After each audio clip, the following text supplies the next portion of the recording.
So there you go. If you got a tub, so what's the crux of the video? If you got a leak, make sure you check out every possibility before you start thinking about cutting walls open, cutting sheetrock ceilings open, doing all that kind of stuff. I would have been looking like a fool, and I would have been pissed off if I would have had a plumber come out here and the plumber says, oh, we got to cut the ceiling out downstairs in the kitchen. Oh, oops, we got to now cut the ceiling out in the bathroom. Oh, oops, here it is right here. Sorry about that. You know, do some of your own inspecting, because sometimes you might find it when others can't find it. Or once you do find it, what I was going to do was, once I did find it, I thought, if I can fix it, I'll go ahead and fix it. If I can't, and I don't feel comfortable about it, I'll get the plumber out here, and at least he doesn't have to go through all the rigmarole and of all the inspecting to try to find it, or give me some bad information or bad assumptions or bad advice and start cutting ceilings open when it was just this.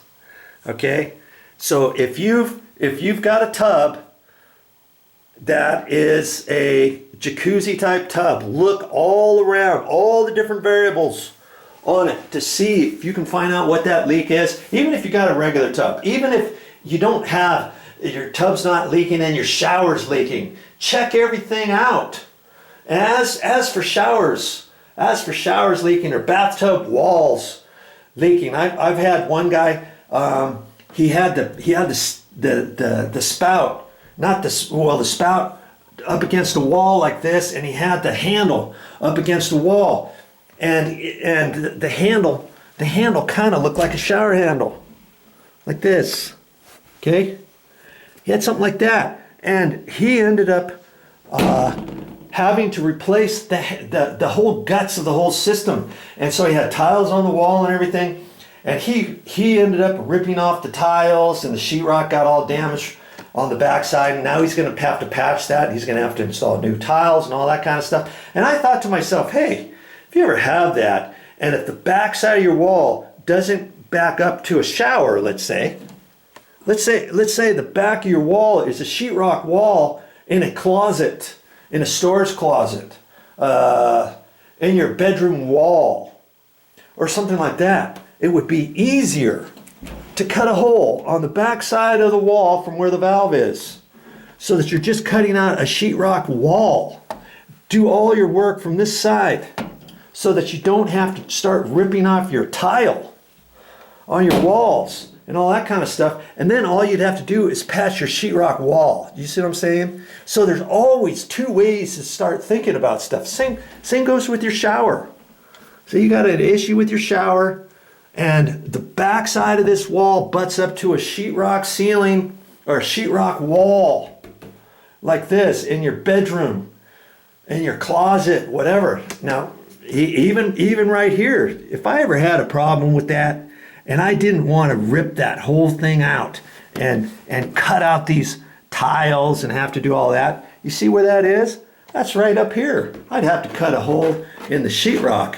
I could do all the work here, then I could patch the sheetrock, respray texture the sheetrock, and then just repaint this one wall. Boom, from here to there, up to the ceiling.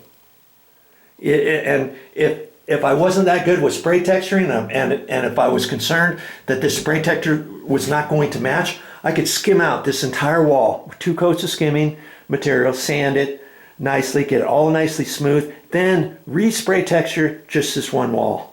So it all blends in perfectly, no patch whatsoever. Boom! Instead of getting blinders on, like, you know, those horse blinders for horse racing, you only focus on the one thing in front of you. And then you think later on, oh crap, I didn't even think about that. I didn't even think about going on the back side of the wall, cutting out the sheetrock. What's wrong with me? Live and learn. That's called living and learning along the way. Well, I lived and learned, and I'm hoping that you're going to live and learn by all the things that I went through to check this out. I am so glad I didn't cut out any sheetrock. Worst thing I have to do now is put together that inspection access where the exhaust fan was, And I've got, you know, an hour or so to mess around with that, monkey with that. But at least I don't have to patch any walls. So hopefully you can learn from this video.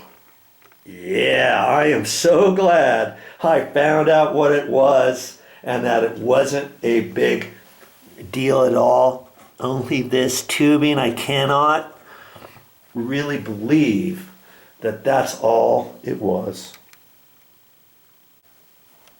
Now I know I went on and showed you all kinds of different things, but the more I talk, the more you have the possibility to learn. So hopefully when you watch one of my videos, watch it the whole thing through, because you never know what I'm going to say. I never know what I'm going to say.